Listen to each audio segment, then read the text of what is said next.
எல்லோருக்கும் வணக்கம். எப்படி இருக்கிறீங்க? நல்லா இருக்கிறீங்களா? வழியிலிருந்து வளமையா பேசுவோம். இன்னைக்கு வந்து ஸ்டூடியோக்குள்ள வந்துட்டோம். உங்களுக்கு இருந்து பேசணுமே, எந்த நாளும் வெளியால இருந்து பேச முடியாது. அதனால இப்பதான் போட்டி முடிவடைஞ்சதனுடைய வெளியில இருட்டு, ம். அதனால உள்ள வந்துட்டோம். 2 அணிகளும் ம். முதலாவது இன்னிங்ஸை நிறைவு செய்திருக்கின்றார்கள். 2 நாட்களுக்குள் 2 இன்னிங்ஸ். 2 நாளுக்குள்ள 2 இன்னிங்ஸ் முடிஞ்சிருக்கு. அப்ப போட்டிக்கு ஒரு முடிவு இருக்குது. அப்பப்ப மழையும் வந்து இந்த போட்டியை நாங்க முதல் சொன்ன மாதிரி ஒரு குழப்பத்தை போட்டு கொண்டு தான் இருக்கு. அவர் விளையாட்டு காட்டிக் கொண்டிருந்தாலும் மழையோட சேர்த்து 5 நாட்களுக்குள்ள இப்ப போட்டி முடிவடைவதற்கான வாய்ப்பு தெளிவா தென்படுகிறது. ஓகே, வெற்றி தோல்வி அப்படில, வெற்றி அல்லது தோல்விதான். வெற்றி அல்லது தோல்வி, நிச்சயமாக வெற்றி தோல்வியற்ற முடிவு என்பது இல்லை. இல்லை. அப்படி இல்லாவிட்டால் மழை அடிச்சு ஊத்தி ஒரு நாள் விளையாடவே இல்லையா மட்டும் அப்படி ஒரு நிலைமை வந்தா தான் வெற்றி தோல்வியை பற்றி யோசிக்கலாம். இங்கிலாந்துல அப்படி மழை பெய்யறதுன்றது இல்ல, சாத்தியமே இல்ல. நம்ம ஊர் மாதிரி இல்ல, நம்ம ஊர்ல மாதிரி அடிச்சு வெள்ளம் ஒரு அரைமணி அதுலயே எல்லாம் நிறைஞ்சு வந்துடும். மழை வந்ததுன்றக்க அப்படியே புஷ்கண்டு போயிடும் என்ற பக்கத்தால. இந்த போட்டியை பொறுத்தவரையில இங்கிலாந்து அணி இப்பொழுது அதாவது அவங்களோட இன்னிங்ஸை முடிவு கொண்டு வந்திருக்காங்க. ஆனா எதிர்பார்த்த அளவு இங்கிலாந்து அணியால ஓட்டங்களை பெற முடியல நான் நினைக்கிறேன். அடிய பார்க்க ஆரம்பம் தான், ஓப்பனிங் இருந்து அதுதான் சொல்றேன். ஆரம்பத்தை பார்த்ததுல இந்தியாவோட கதை முடிஞ்சுது. நாளைக்கு 3வது நாளோட மேட்ச் முடிய போதோ, அடிக்கிற அடியில இந்த 500 அடிக்க போறாங்க, இந்தியாவை உருட்டி எடுத்துருவாங்கன்னு பார்த்தா ஒரு ஒன் டே மேட்ச், ஒரு நாள் போட்டி மாதிரி இருந்துச்சு ஆரம்பம்.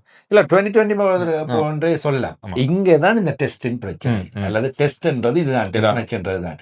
அந்த 2 விக்கெட்டுகளும் பெற்றுக் கொடுத்த ஓட்டங்கள், அதற்கு பின்னர் இங்கிலாந்து அணி பெற்றுக்கொண்ட ஓட்டங்கள், இதைத்தான் பார்க்க வேண்டும். முதலாவது விக்கெட் வீழ்த்தப்படுகின்ற வேளை 12.5 ஓவர்கள் 92 ஓட்டம். 2020 ஒரு நாள் சர்வதேச போட்டியும் இல்ல, 20 ஐபிஎல் போட்டி மாதிரி 8 ஓட்ட சராசரி 8.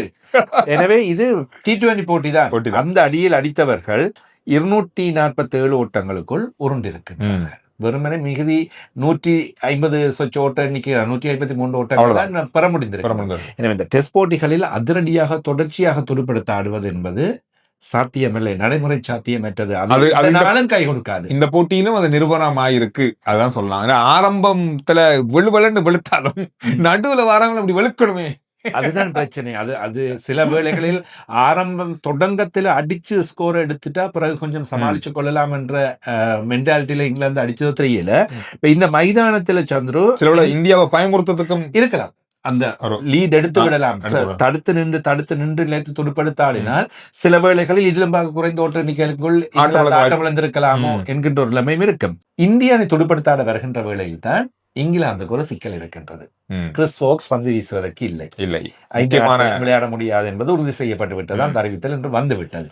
எனவே கிறிஸ் வோக்ஸ் என்று துடுப்படுத்தாடவும் வரவில்லை. அதனால ஒரு பெரிய ஒரு பாதிப்பு, மிகப்பெரிய பாதிப்பு இருக்க போகின்றது. கிறிஸ் வோக்ஸில் பாக்கி ஏனைய பந்து வீச்சாளர்கள் டோங் மற்றும் அட்கின்சன் தான் முதல் இன்னிங்ஸில் விக்கெட்டுகளை கைப்பற்றியிருந்தார்கள். ஆனால் ஒரு பந்து வீச்சாளர் இல்லை என்பது ஒரு போட்டிக்கு பாதிப்பு. அதுவும் அனுபவம் வாய்ந்த முக்கியமான வீரர், விக்கெட்டுகளை கைப்பற்றக்கூடியவர். எனவே அவர் இல்லை என்பது பாதிப்பு தான், இங்கிலாந்து அணிக்கு மிகப்பெரிய பாதிப்பு. எனவே இந்தியா அதை சரியாக எவ்வாறு கணித்து பாவிக்க போகின்றது.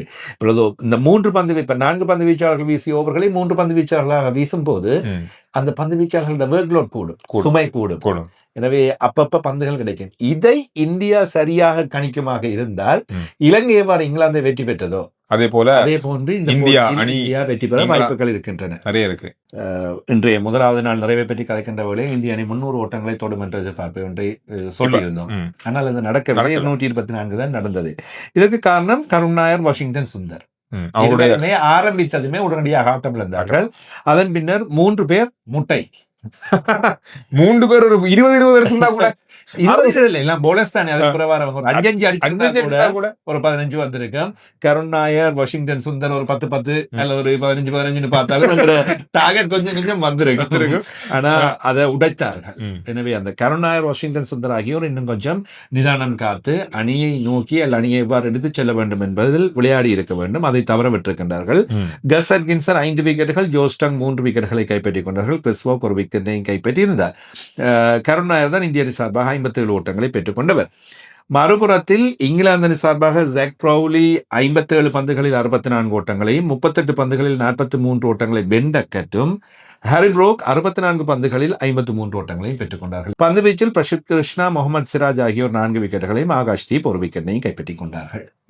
இந்த இதுல ரூட் வந்து 7200 ஓட்டங்களை பெற்றிருக்காரு சொந்த மைதானத்துல, அதாவது இங்கிலாந்துல வச்சு. இது சச்சின் வந்து இந்தியாவில் பெற்ற ஓட்டத்தினுடைய அதிகூடிய அந்த ரெக்கார்டை வந்து பிரேக் பண்ணிருக்காரு. அதாவது சொந்த மண்ணில் தங்களுடைய சொந்த நாட்டு எந்த அணிக்காக விளையாடுகின்றமோ அந்த மண்ணில் பெற்றுக்கொண்ட கூடுதலான ஓட்டங்கள் என்பது சச்சினின் சாதனையாக இருந்தது. அதை ஜோ ரூட் இன்றைய ஓட்டங்களின் மூலமாக தாண்டி இருக்கின்றார். சச்சின் 7216 ஓட்டங்களை பெற்றிருக்கிறார். இவர் 7220 ஓட்டங்களை பெற்றிருக்காரு.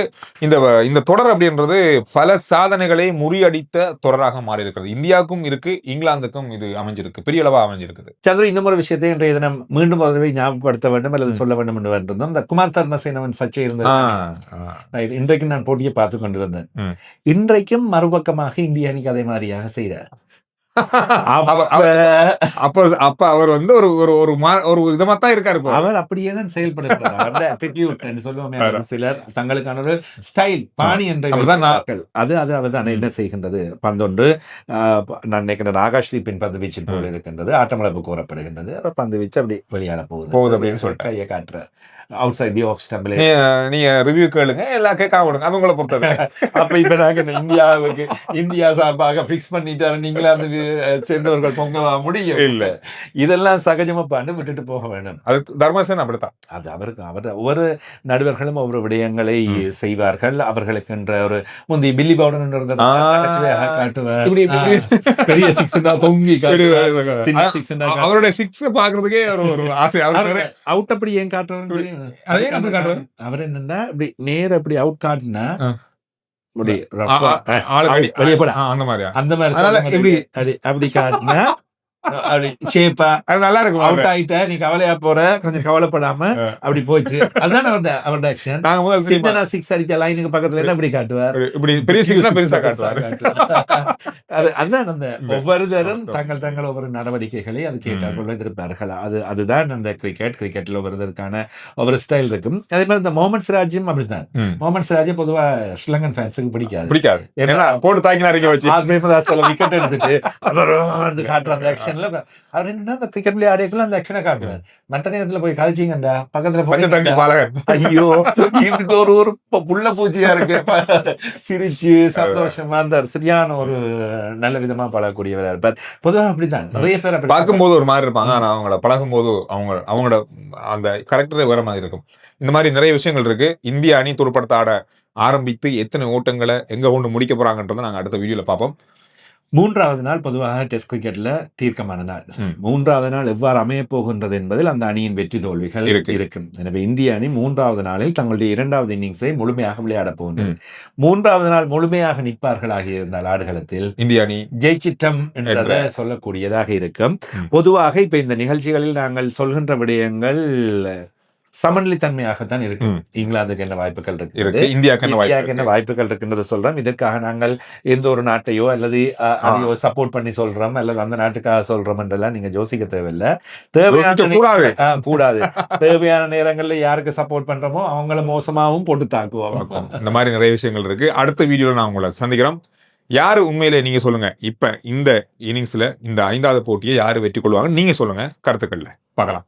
சந்திப்போம் மீண்டும். நன்றி, வணக்கம். நன்றி.